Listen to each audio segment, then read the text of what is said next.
All right, bet. So, hello everybody. Welcome to another episode of the Athlete Diaries. We're here with a friend of mine, our first female athlete or person on our podcast in general. I'm more than excited. My team is excited. She is nervous but excited. Miss LaShae, she played basketball at UK. She played travel ball with us. You know what I'm saying? The only girl on the team. It was crazy. So we're about to get into some crazy stories. So, Miss LaShae, how you doing? Good. How about you? I'm fantastic. The first time I've seen you in years, long time, very long time. So we'll get right into it. We've already, you know what I'm saying, we've been talking and stuff. But so how did you get into basketball when you first started? So when I first started, I think my brother got me into it because he's always been good at everything he's done. Like he's natural talent, and I've always had to work for it. But I've always chased him in everything he did. So he won't go outside and play. I'm going outside and play. Mm-hmm. He's playing basketball. I'm playing basketball. We're playing video games. I'm playing video games. So anything he did, I did behind him.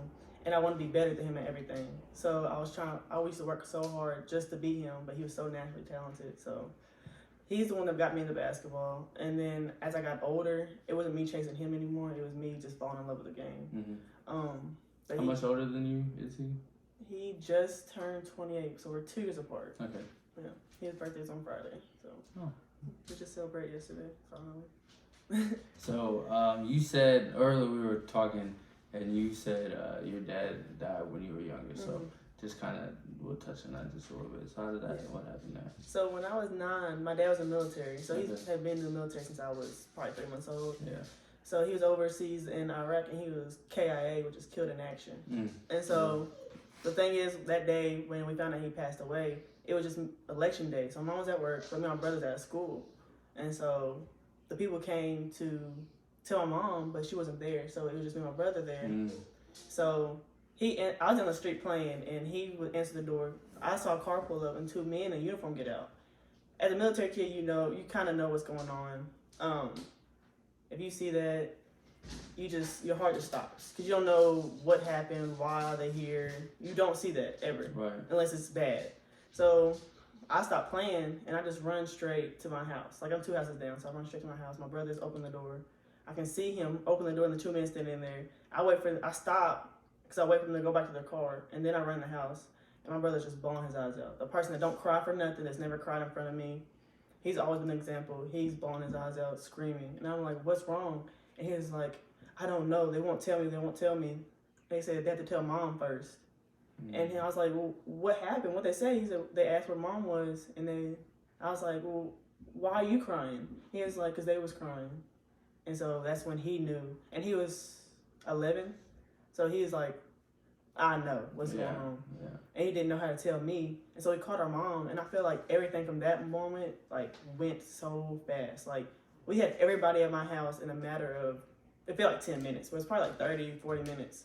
We called mom. She was like, I'm on my way. I'm leaving work right now.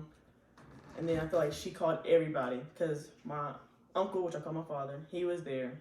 My grandfather. My aunt that lives in Glasgow. I don't know how she got there so quickly.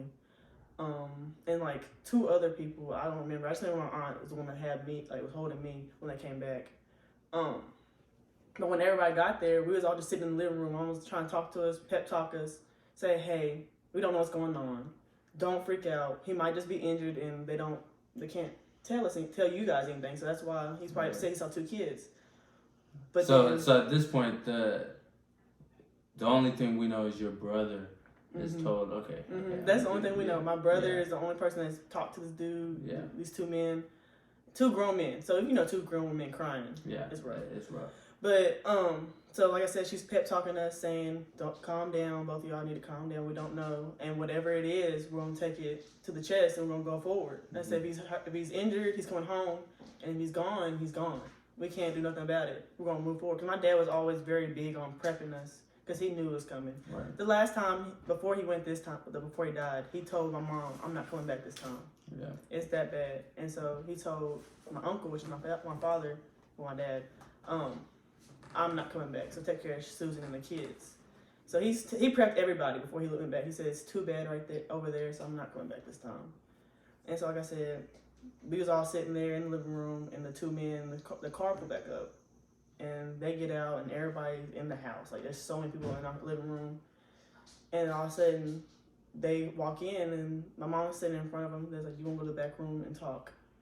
I'm trying to cry. Sorry. No, you're fine. Yeah, no, you're fine. Yeah. And there was like, she was like, "Nope." I talked to them. They're good. And there was like, at blah blah time, Staff Sergeant Santiago Halsel passed away in action, and we was just like, everything from there, just silent. Yeah. Everything was just silent. I remember people falling out. It was just a lot. Sorry. No, you're fine. No, you're fine. Whew. But after that, they talked to the mom. They left, and my mom came to us and said, "You either take this and soak with it for the rest of your life, or take this as a blessing that he sacrificed his life for you, and we're gonna move forward and do something with our lives." Yeah. And as a 9-year-old, you're like, "My dad just died. You gonna tell me that story?" Yeah. I was like, "What?" But from that day, I remember my mama sitting there looking me and my brother in the eyes and saying that to us. 11 and a 9-year-old, and now she's a widow of 2 kids. She'll take care of 2 kids for the rest of her life. And she told us that, and ever since then we took her on the chin, and we tried to do everything to our best ability and make her proud. And we knew that our dad was getting down on us, and we was like, we gotta do whatever we gotta do. For sure. Yeah. So for sure. So your uncle in this, obviously, Yeah. for him to. Yeah.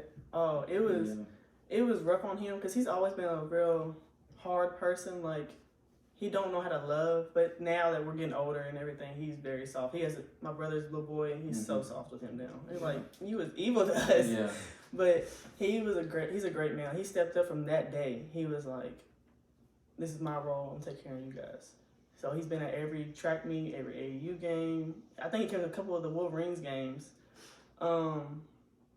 Senior days, he was always there. It's never a moment I didn't look in the crowd, and he wasn't there. And like, Yeah, that's amazing. He's great. Yeah, for sure. I couldn't ask God for a better person. I tell him that all the time, but he's like, I know. I'm like, okay. You gotta say all that. Yeah, for sure. And I don't want to tell you no more. Yeah, no, that's amazing. Mm-hmm. That's amazing. That's great. That's a lot to do with at a young age like that. Yeah. And everybody always asks, like, you're more mature than what you, when I was Right. little, they was Yeah. like, you're more mature than most. I was like, well, I had to go through a lot. Yeah. Because my mom, after that, she went kind of like in a depressive episode. Because Yeah. they was high school sweethearts. Oh, yeah. And so they went through a lot together in that time they had. And she was only 32. Mm. And so she kind of got distant from us. So my brother was stepped up as, try to be that role as the man of the house. So that's when he got real, like, hard, cold-hearted a little bit. He's kind of like, don't really say I love you a lot. Like, he's the man of the house. This is my role. So it's kind of like that situation. But like I said, my mom got very upset, sad all the time. So we had to not raise ourselves, but like basically raise ourselves emotionally. So Right. we was very mature, and then we had all our cousins and everything. So we had to be, because we're the babies basically. Everybody is older than us. Okay. All our cousins. So it was rough growing up, like emotionally. Yeah. Yeah. No, most definitely. So did that? I don't know how to word this question because one, I'm curious on how you got into being on the Wolverines, like how you became. And then I'm just curious, like, did this like age you? You know what I'm saying, like being not afraid to join, you know, the boys team, like, Yeah. because you know, like, so for people who don't know, she was. I played on the travel basketball team. People might not believe I played travel basketball. I was on the team. I didn't play that much. I was on the team though. You feel me? She was on the team. We had another girl playing with us, but she was lights out. Like, she was really good. She was like that. So I'm just kind of curious, like, how did that come about? Like, how did you decide this what you wanted to do? I don't even know how that came about. Like, I think about that, like I said, I talked about that to somebody the other day, and I don't know how it came about. I think me and Tia came to an agreement that we wanted to play travel ball, but we didn't want to play with a girls team. There was no good girls teams around here. Yeah. So we was like, we gotta find somewhere else. And somehow Coach Gunn was like, y'all can play for us. And we was like, no, we can't. And then it was like, yes, y'all will. So we was at the practices, and he was like, well, we got a tournament next week. And I was like, huh? Like, we're really playing? And he's like, yeah, we're going to Ohio. I'm like, I remember. I was like, okay. And then we had a couple tournaments around here at East and stuff. And it was different.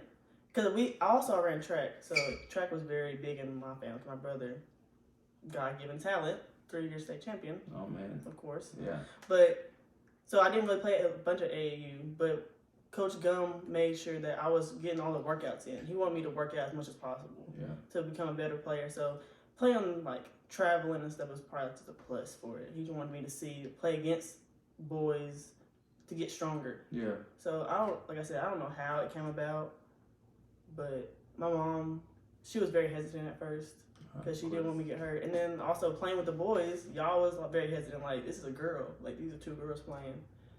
But a lot of y'all took us as ball players and not just female ball players.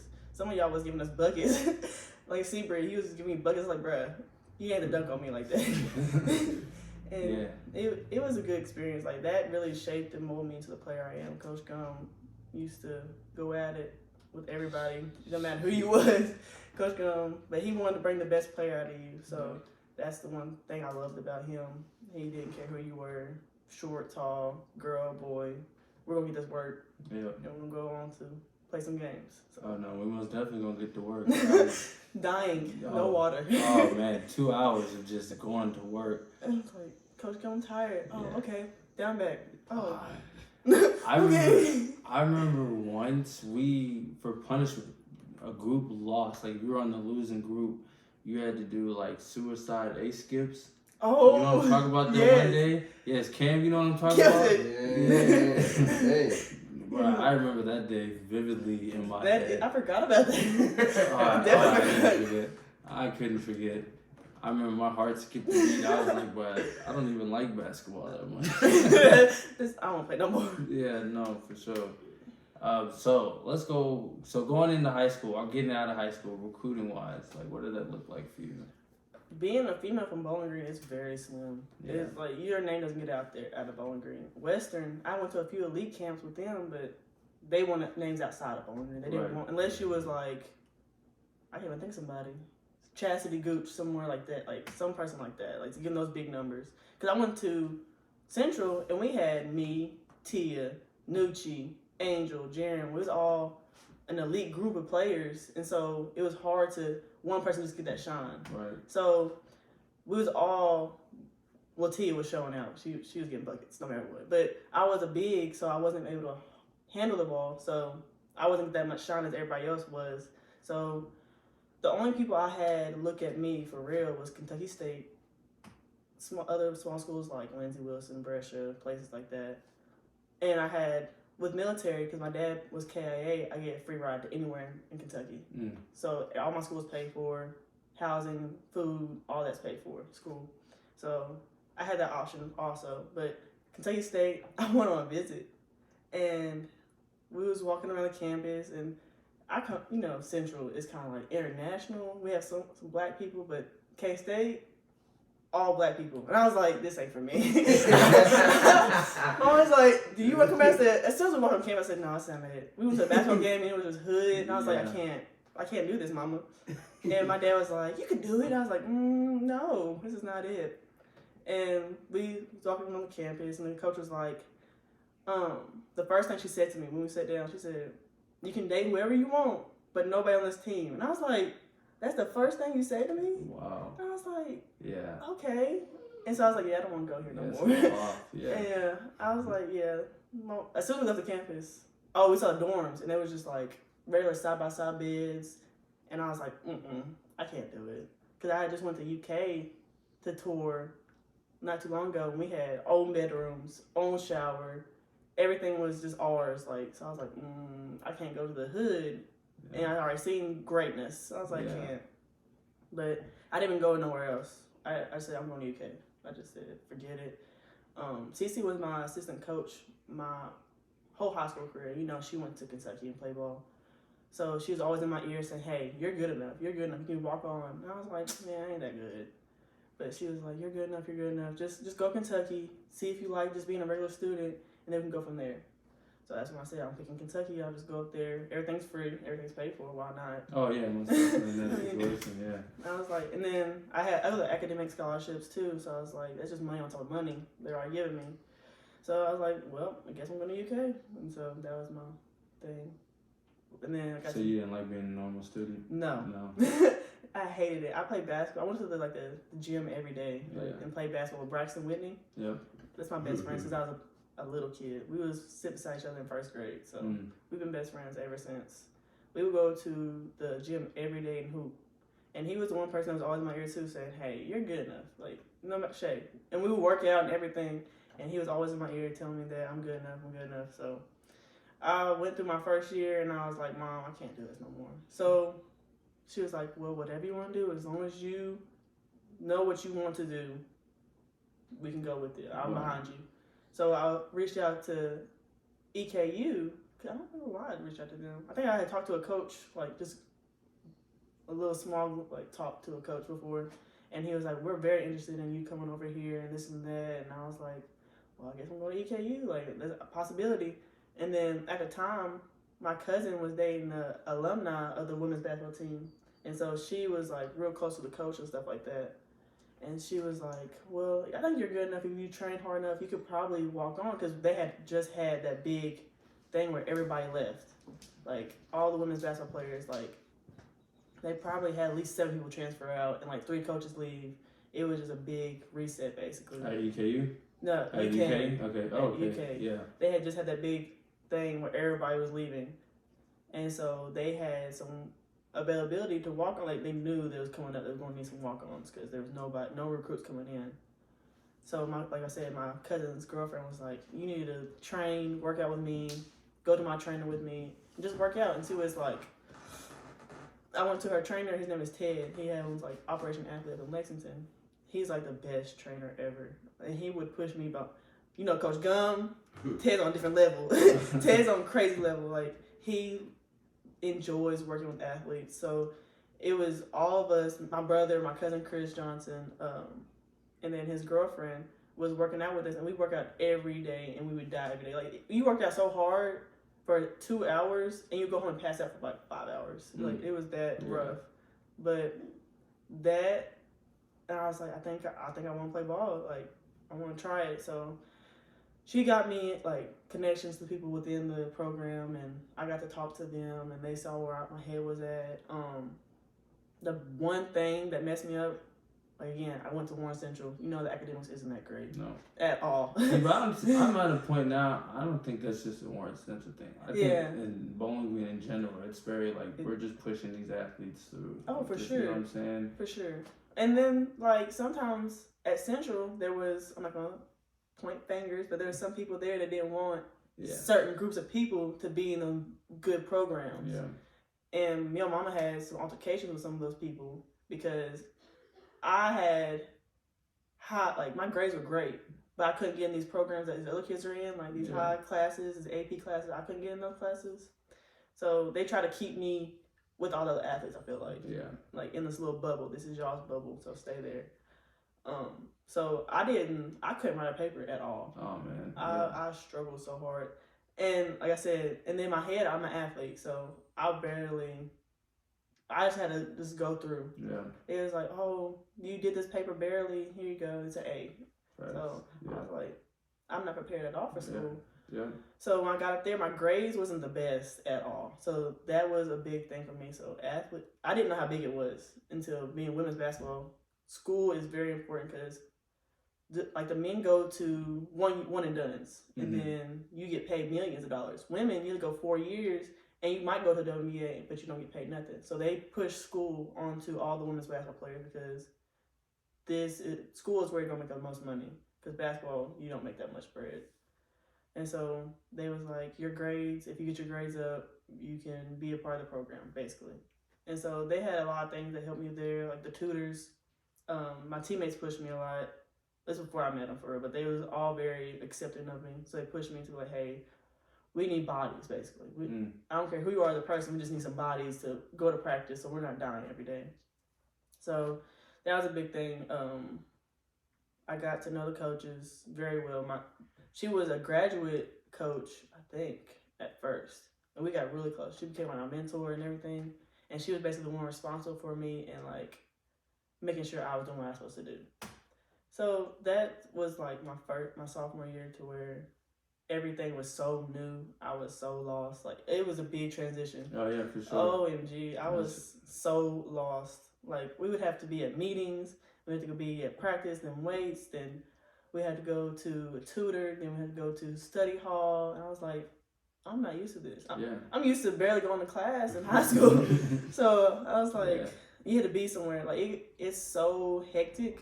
They gave us a schedule. We sat on every Sunday, had a meeting every Sunday, wrote our schedules out, when you're going to eat, when you're going to sleep, like how long you're going to sleep, how much are you going to watch TV that day. Like, it was so detail oriented. It was crazy because it was rough because we would have to fly out.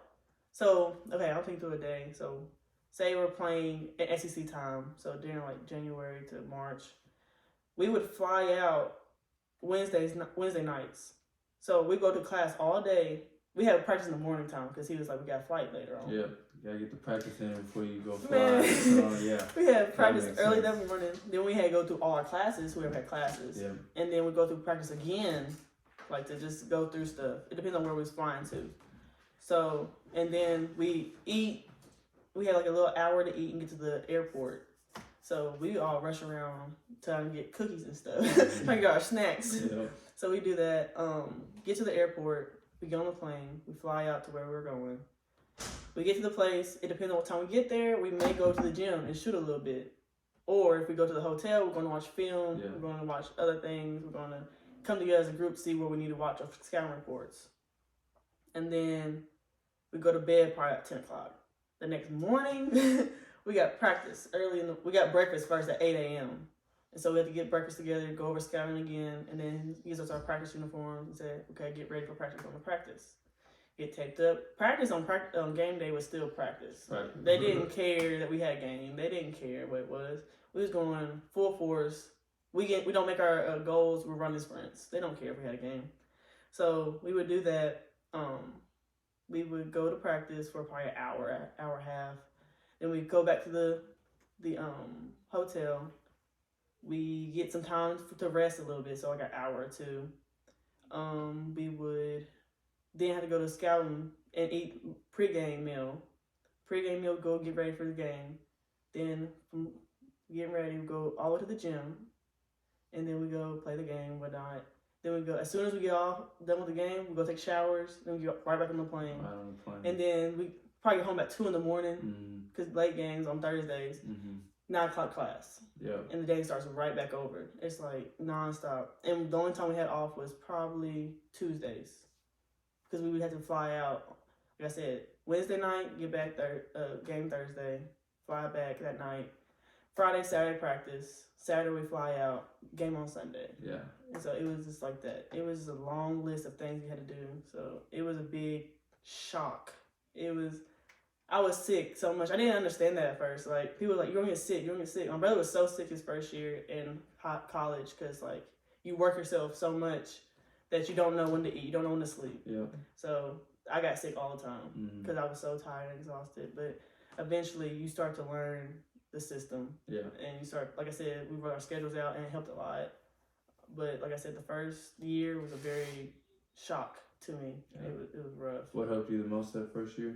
I'd say my teammates. There was definitely some goofballs. Michaela Epps, Jada Roper, and Taylor Murray. And Macy. Macy's hilarious. But we was all real close to that group coming. Well, we was like walk-ons and scholarship players, so they didn't care who we were. There's only like 8 of us, so we was real close-knit. We would all die together, so we was like we see each other every day. So they was always pushing me. Michaela didn't care who you was. Like I said, she was Miss Basketball. She didn't care if you was a walk-on. She wants the best out of you in practice. She wants to teach you things. She wants you to pick her mind, basically.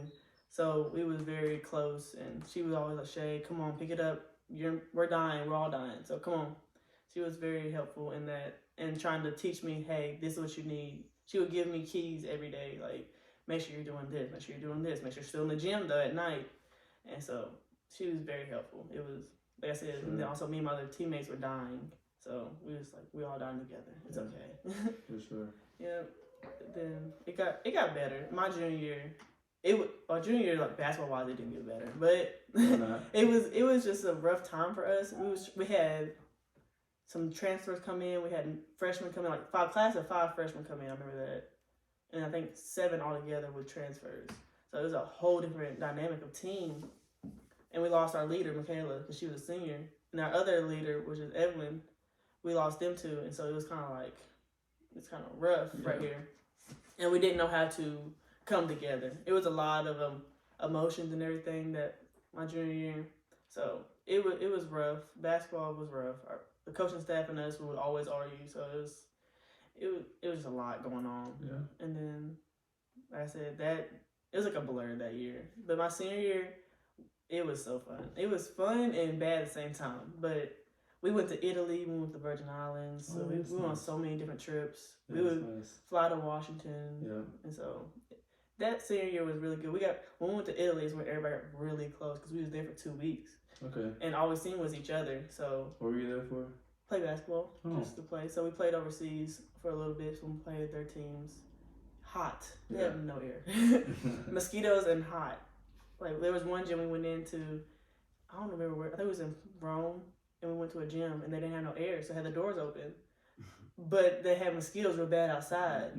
So we was getting ate up. We was on the bench spraying bugs off spray, and we was like, we have never. And so we had to wear long sleeves if we have tattoos, like long. So me and my teammates, we had like leggings on and long sleeves. So we was burning up. I was walking in sweating, like full sweat with off spray. It was just horrible. Wait, so you had tattoos, so you had to wear long sleeves. Why is that? It was just a rule. I don't know if I want to get into it. It's just a rule. Your coach's rule? Yeah, okay. It was my coach's rule. Oh, I didn't know if that was a rule in Italy. Then. Oh, no. Yeah, I was going to say, yeah. We were planning to go to Italy. I didn't know if that was no. Yeah. Italy's great. Yeah. I love Italy. But it was my coach's rule. We couldn't wear our tattoos out. It was just what he wanted. So, basically, if you had tattoos, we had to wear long sleeves or something to cover it up. But as you can see, I love my tattoos. So I guess I just took the L for that one. Me and my teammate. But it was hot. Yeah. It was like we was full sweat as soon as we walked in the gym. It was rough. But we got real, like I said, Italy is so small. Like the living spaces, the hotels, there's 2 twin beds, and they're pushed together sometimes. Yeah. So it was just us, and we all was all on top of each other the whole time. Seeing a new place, being just us over there. You know, you can talk to nobody else because everybody else is like 6 hours behind us, like 8 hours. So it was like we had nobody to talk to but each other. We got real close that year. And then we got back home and we had a real big team bonding. My best friend lost her brother. And so we really came together as a group and tried our best to help her, basically. Yeah. So that's another thing that brought us real close together. We want everybody to be a family. We was definitely a family at that moment. If you talk to anybody that's on that team that year, we was very close-knit because we didn't care who you were. We didn't care what your role was. We're all family. Yeah. So senior year, it was really good. It just got very exhausting in the middle of the season because there was so much going on in my life personally, and then you have basketball on top of that, and all the coaches just screaming at you every day. You're not even playing, so I wasn't playing. But I played a little bit at the beginning, and then all of a sudden I just, like I said, I got real depressed and started going downhill, and then I just stopped. He just didn't play me. I was just like, it's whatever. Like, so you depression, like off the field things were causing this, or like? Both. Both. It was definitely both. I had a lot going on in my life. Like, once you get to the age of you're a senior in college, you're like, well, what's next after this? Yeah. I don't know what to do. And then things from my past that I didn't let go of, like losing my father, not having him there for that moment of me, because I had just got a scholarship too, and it was very emotional. And I was like, I wish my dad was here for this. Yeah. And so a lot of stuff started trickling down from that, and then I was just exhausted, and then I was dealing with somebody like in a relationship wise that he was not good for me, and so it was just a lot going on in my life. But I'm one of the people that I will hold it in and not talk to nobody because I don't want nobody to know that I'm going through something, or I don't want somebody to like look at me like, why is your problem worse than my problem? Yeah. I've never liked being that person because I'm like, I just keep it to myself. I don't want any conflict or anything. So. But does that cause more problems for you? For sure. In your life, you know what I'm saying? For sure. I learned that as I get older. So I'm like, I try to talk to people that I keep a very close circle. Like I barely don't have a lot of friends here in Bowling Green just because I had friends in high school and they're not my friends anymore. I have a couple people that I still talk to, but everybody else I'm just like, I'm good. Like I like to be very small because I have a lot of emotional baggage, Yeah. and I don't want to just tell it to everybody. You're right, for sure. So I just keep it to myself, or I talk to my teammates basically. Yeah. So they know a lot my whole story. Like I said, we be on plane rides and we just talk about our lives. Right. So that's how we just communicate, and that was basically our therapy. But when I was going to that episode, I didn't talk to nobody. Like, but everybody saw it in my face, like, cause I'm one of them. Like, I'm a clown. Like, I'm gonna make everybody laugh. I'm gonna try to be like everybody's pickup. I was doing none of that. I was just going through the motions, basically. I was like a zombie just moving through the motions. It was like, I'm here physically, but mentally and emotionally, I'm not here. And everybody was like, LaShae, are you okay? Are you okay? I'm like, I'm fine. Like, and I was screaming for help. Right. And then it got to a point where I couldn't take anymore. And I just broke down in practice. Like, I was getting screamed at. And I just looked at him like, you know, when you look at somebody, like, you have no emotion in your eyes. And I just started crying. And he was like, what is wrong with you? And I was like, I'm fine. And he was like, you're crying. I said, I'm fine. And he was like, you need help. And I was like, I do. I need some help. I can't do this. Because coaches don't understand that you go through stuff outside of basketball. Right. And so you're like, I'm in pain, but I can't tell you, because then you're like, well, it's mental. Yeah. You should be mentally tough for this.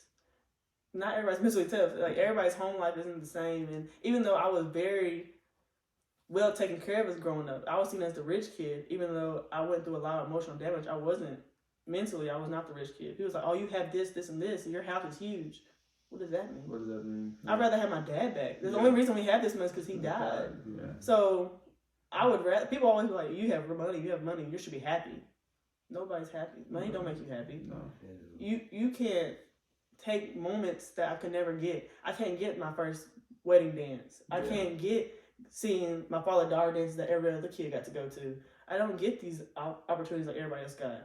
So I was like, I'd rather have him over all this money. For sure. So I was like, y'all don't understand that money don't make you happy. And it just made me mad growing up, and like, I don't know where we was at in this conversation. No, you're fine. Where was we? This is normally how it goes. I was like, wait a minute. Yeah, no, this is normally how it goes. How did I get here? Yeah, no, this is normally how it goes. Yeah, you're fine. I was like, how did I get here? But yeah. No, where was we?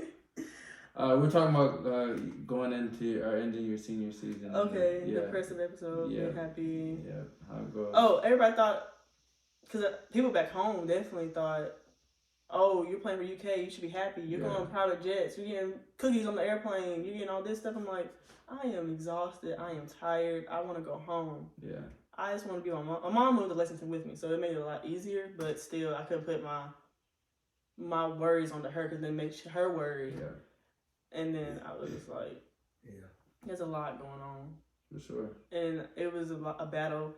And like I said, that day I cried in front of him. The assistant coach, me and her sat down. We had a long discussion. And I was, like I said, I kept telling everybody, I'm fine. Like, there's nothing wrong with me. There's nothing wrong. And she's like, Chef, you need help. Get help. And I was like, there's nothing wrong to get help for. I don't know why. I just kept saying there's nothing wrong. But there was something definitely wrong. So I keep going. I keep trying to go through my days, but the same thing keeps happening. And then finally, when I finally decided to get help, it was my academic advisor that she's very adamant on mental health. Yeah. She's the one person that you want to go to, and she's going to be there for you no matter what. You mess up, you do something wrong, you're in the wrong for it, she's going to be like, well, you did this, well, how are we going to go forward from this? She's not going to judge you from it. I mean, it happens. Everybody makes mistakes. But I was in practice, and again, I was getting chewed out, and he made me run some sprints. And like I said, I wasn't playing. I wasn't doing anything. So why should I be the perfect person when I'm not doing anything? Right. And I was running, and then she saw my face. She said, are you okay? And again, I just busted out crying. And I screamed. I said, no. And everybody just looked at me. And I was like, I'm not okay. And after that, she was like, we got to get help. I said, yeah, you're right. And that's when I got help. And I thought she was a big advocate. I would go talk to her a lot, too. I would go sit in her office. And after class, in between tutors, I would just sit in her office and just either cry, talk. It didn't matter. She didn't care. She wanted my mental health to be fine. And then that's when I started to get better. And because I feel like she was the only person that really cared. She was very loving. She's a very nurturing person. We call her Mama. And most people call her Mama. because she's the mom away from home, and she wanted everybody to be okay. She wanted everybody to know they're cared for, and so she really helped me get through my depressive episode, for real. She was very into the church, so that helped a lot too. That's when I got back to God. I was praying. I pray so much more now. I didn't pray a lot then. I was just like, why am I going through this? Nobody, like, if there was a God, he wouldn't put me through this. Yeah. Basically, and it's that sad thing to say, but it was my thought at the time. Going through it, yeah. And it got so, like, when I was going through it, like, I was thinking things to harm myself, like not doing this no more. I don't want to be here no more. I was going through that part of life. And then, like I said, I feel like God sent her to me saying, this is it. You're done. Like, we're going to get better. And so, like I said, I started praying a lot more, listening to the word a lot more. And I'm very adamant on it right now. Like, to this day. Because without him, I would not be here. Because I was in such a dark place. Yes, ma'am. Because I was like, I can't do this. And then also my best friend that I live with, she was like, I can't go without you. And if you die, I won't see you in heaven. Yeah. And I was like, you right. And I was like, that is very true. And she's like, I can't go afterlife without you either. And I was like, so that's when I was like, okay, I need to go to church. I need to get better. And then after that, I started living a better life. Like, I just felt like a lot more things were lifted off my shoulders. I could breathe a little bit. Even though I was going through stuff basketball-wise and personal-wise, I just felt like more of a relief. So, for sure. Yeah, I was rambling, and you just That's what you're supposed to do. That's what you're supposed to do. My favorite episodes are the ones where I just kind of sit here. I don't have to talk as much. Yeah. It makes my job easy. I can just listen. No, you're fine for sure. See, you got me. You did. You was like, you will talk. I was like, no, you got me though. Yeah, she thinks she thought she was gonna be special.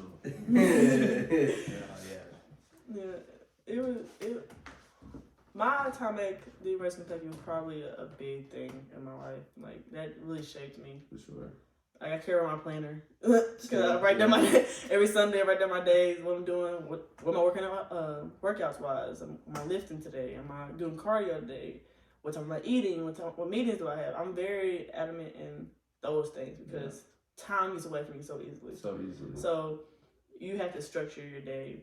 And I had so much structure at Kentucky. It's weird. My first year coming out, I didn't have anything. So I was like, what do I do now? Yeah. And that time is weird. Having so much free time, and it's different. That's how I felt my freshman year. I was back to square one with who am I as a person. And it's actually a thing. I didn't know it's actually a thing, like identity crisis with student athletes, because I talked to this dude the other day. It was a random person, and he was like, I ran cross country and track in Nebraska. And he was like, that time between graduation and where you are now is very weird, isn't it? I was like, yes. He's like, yeah, I went to the same thing. He's a professor now at Western. Okay. So I was like, that's weird. Like, everybody goes through it, and they're like, it's a journey. Yeah. You don't know. I cried because I was like, what am I going to be like? Yeah. Because basketball, all I knew was basketball. And you get out of college, you get a resume, and they're like, well, what's your experience? Basketball.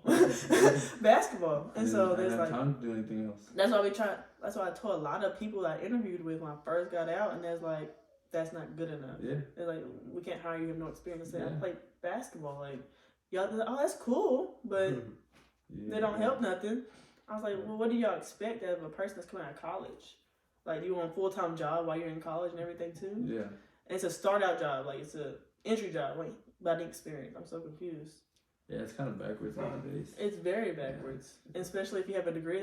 That's cool. That's nice that you have a bachelor's degree in marketing and management, but we need masters nowadays. Right, and I'm like, we need more money. I'm like, no.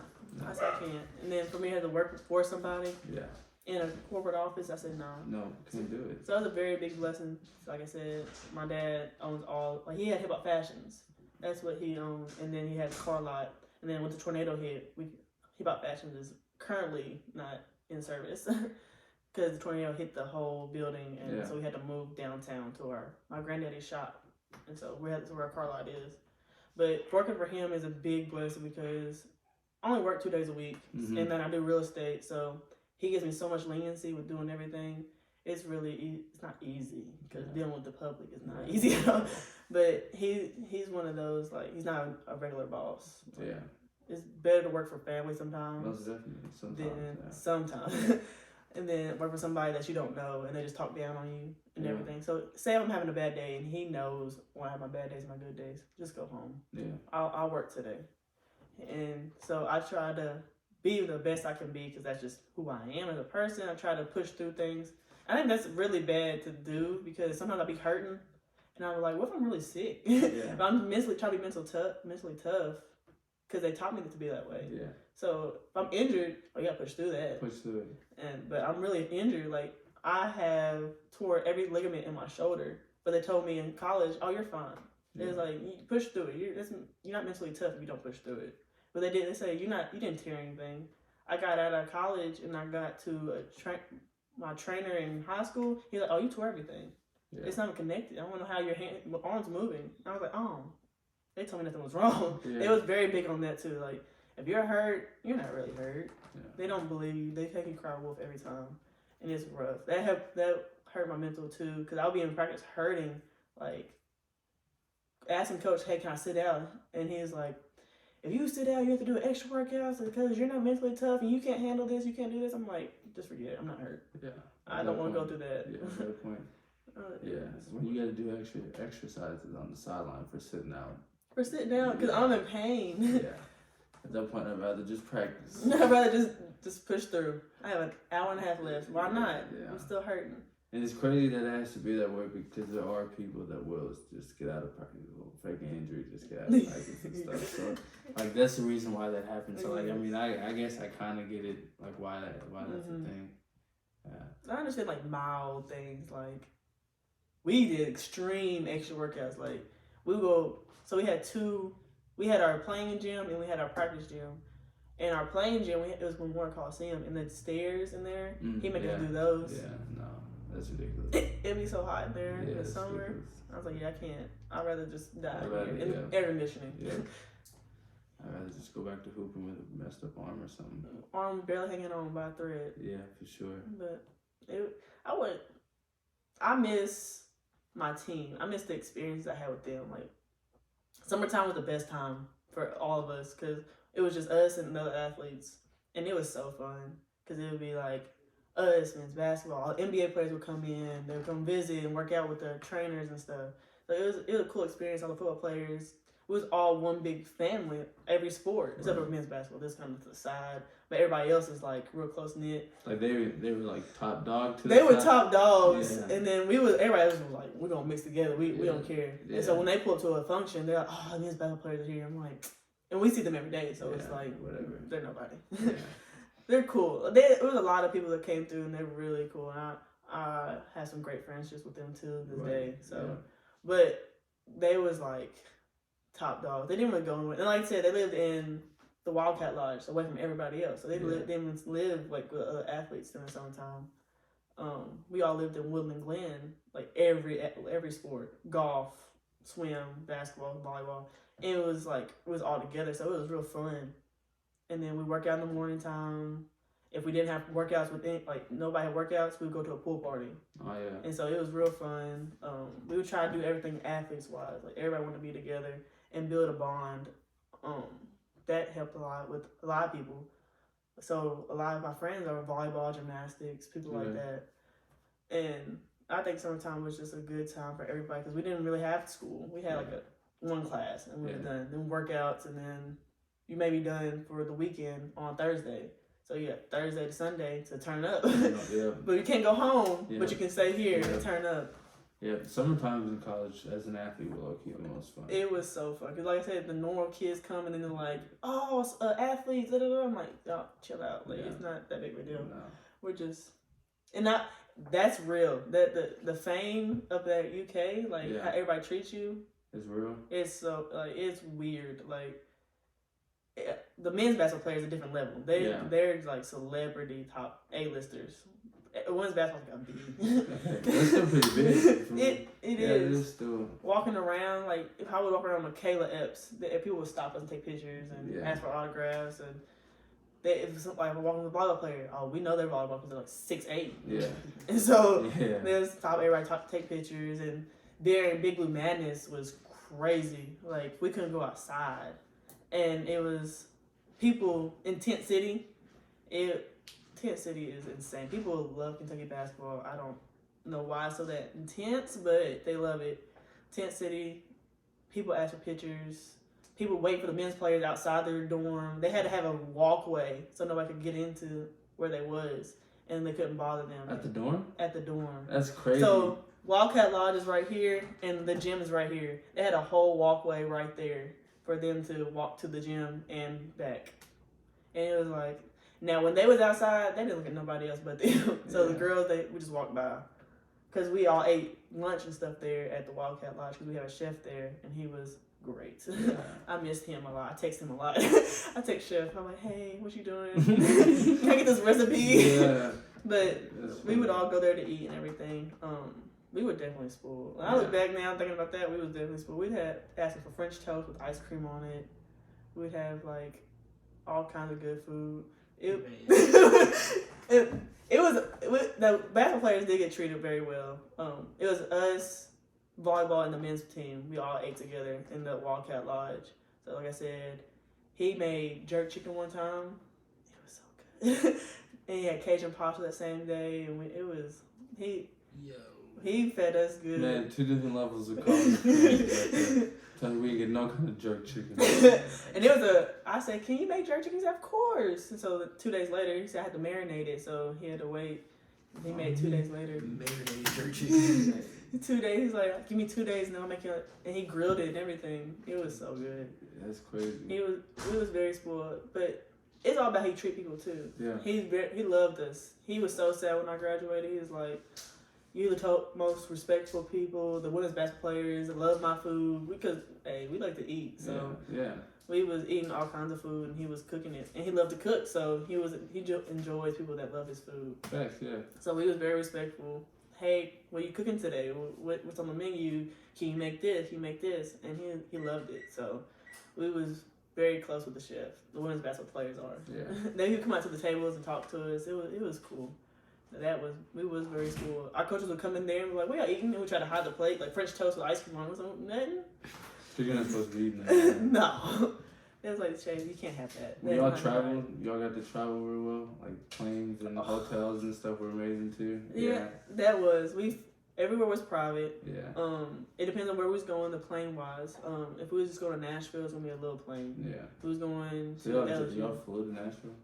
You didn't drive to Nashville? Okay. We did once. We did for the tournament. For the SEC tournament, we drove. It was like 3 hours. On the flight, it was like 25 minutes. Because we had class next day. So he tries to make sure we're at school the next day. He don't want to miss anything in between. And then if you have money like that, I mean, why not use it? Yeah, for sure. Most of the time, if we go to LSU or somewhere far, we have a big old plane. Like, Southwest planes, how big they are. We'd have that, and we have like 20 people on the plane. Right. So we all have 3 rows, 3 seats in our row, and we'd all sit behind each other and stuff. So we had these big old planes, and we had our goodie bags. So they'd take us goodie bags and Gatorade and Chick-fil-A. It was nice. And then we get to the hotels like Embassy Suites, not Embassy. Is it? Yeah, Embassy Suites, stuff like that. Yeah. Like top notch places. He never if he didn't want to stay there, we're not staying there. Yeah. He was like, we're staying in top places. I remember one time we was in Washington. We was on a 3-day trip because we played in Montana, and then we rode through to Washington to play, and it was a fun trip. We saw snow. Like I've never experienced snow, and it wasn't cold outside. Yeah. And so we was outside having a snowball fight in t-shirts and pants, but it wasn't cold, so it wasn't like. There's no wind. I guess that way. There's no wind. Because my hands, usually when you here, your hands are frozen when you play with snow. We didn't feel nothing, so it was like, this is exciting. So we got off the bus, and he let us play for a little bit. So he let us be kids in a way, like let us be normal people. And then we went to Washington, and from Washington we flew back home and on another plane, and all of a sudden we're on the plane, the flight attendant's talking to us, and we're just chatting with her, and she was like, "Do you want some cookies?" And we was like, "Is it in the package?" She said, "No, fresh baked cookies." And it was like, "What?" And she was like, "Of course, hold on, give me about 10 minutes, I'll get you some cookies." And all of a sudden, we're all sitting there, and we just smelled the cookies. Mm. And we're like, she's making cookies. And my teammates, like, wake up, because some people be sleeping. They wake up, look at us, say, did y'all order cookies? And we're like, Yeah. we did. Yeah. She brought us cookies and milk. And so we was very spoiled. Like, Yeah. because my brother, he was a D2. Mm. And he was in Oklahoma. He would have to ride a van that barely had heat. Mm. And they would break down the side of the road. Yeah. And I don't tell my brother these stories because he's like, Yeah. Shay. Yeah. I would complain, like, they didn't have the right Gatorade. And he's Yeah. like, Shay, I have no heat. You know, I was like, oh, you right. And that's why I felt like, ooh, I made it better than you. But he was very proud of me. So, like I said, for sure. he was very excited when he found out I was playing ball there. He's a very big supporter. But, like I said, when I finally got to that moment, I was like, I'm D1. Yeah, He was like, but he was still, to this day, still probably the better basketball player than me. He just naturally jump at the gym talent. Yeah. I'm going to do whatever you tell me to do. I'm going to run through this brick wall if you tell me to go through the brick wall. Like, I'm one of them players. But the experience at Kentucky is crazy to think about. Like I said, we went to Italy.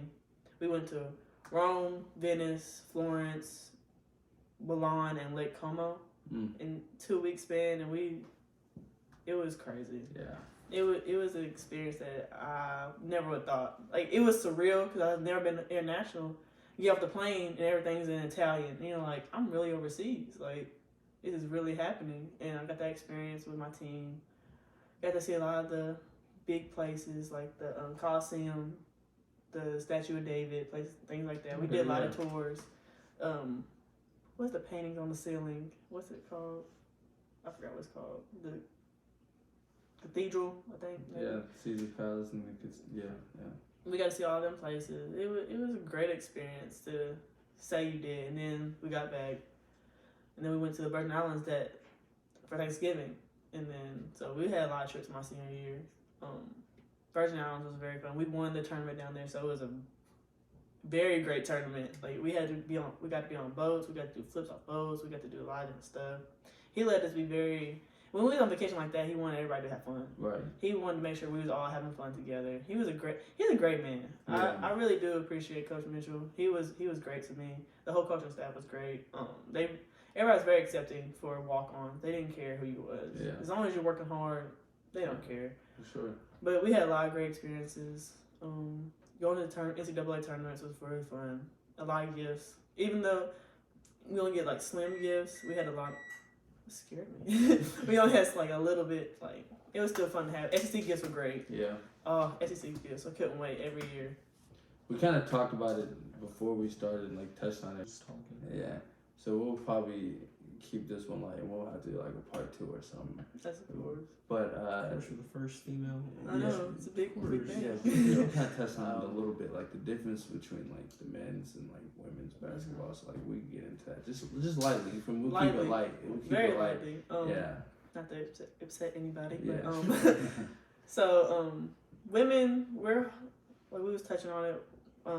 We're held to a higher standard because we're seen as women, not basketball players. Yeah. We're supposed to carry ourselves like women, so we're supposed to do these things and not get as much. It feels like they're saying that we don't have as much viewers as the men. I mean, yeah, we don't, because we don't do the thing. We don't dunk the ball. We don't want to fight somebody on the team. We don't have that aggression because we're not seen to have that aggression. Because if we do that, oh, she's horrible. Yeah. She's a horrible person. She's a trash person.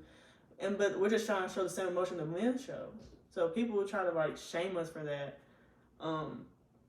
But NCAA wise, we don't get the same exposure. Like being on TV, every time I turn on like the TV during basketball season, most of the time it's gonna be a men's game. If a men's game's on and a women's game's on, the men's game's gonna be on ESPN. The women's game's gonna be like SEC Network or somewhere you can't get, you have to pay for it. And it's like we don't get the same exposure. We're slowly getting there. Like WBA is coming on ESPN a lot more now. We're getting to watch it. We're getting like a lot more news on SportsCenter. People are starting to get out there. It's getting better slowly but surely. But when I was there, it was kind of like, you don't do those things. Like you don't carry. You don't have tattoos. You don't do that. You're going to carry yourself like a woman. Like it was very different. Then you have the men's players are tatted up, saying whatever they want to say. Oh, we love them. It's like. Yeah. That don't make sense. Right. We can't do those things but they can. Yeah.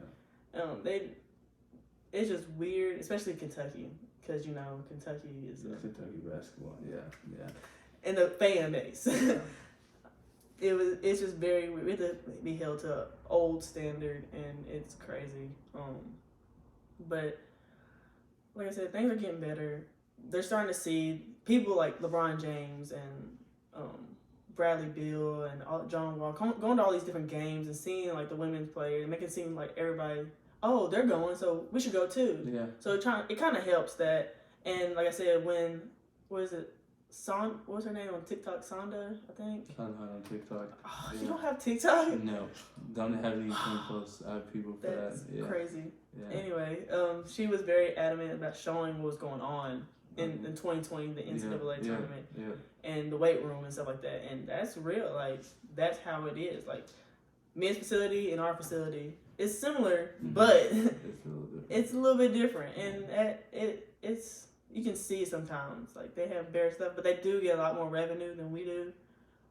But I feel like it shouldn't be that much. It shouldn't be that much of a difference. And the schools still get money at the end of the day. At the end of the day, yeah. So is it going in the school's pockets? And while we're... Yeah. And then we still have a lot of people that come in, and we still have a lot of boosters come in. So I don't understand how that weighs out. But it was very different. And seeing it firsthand made it like, oh, it really happens. And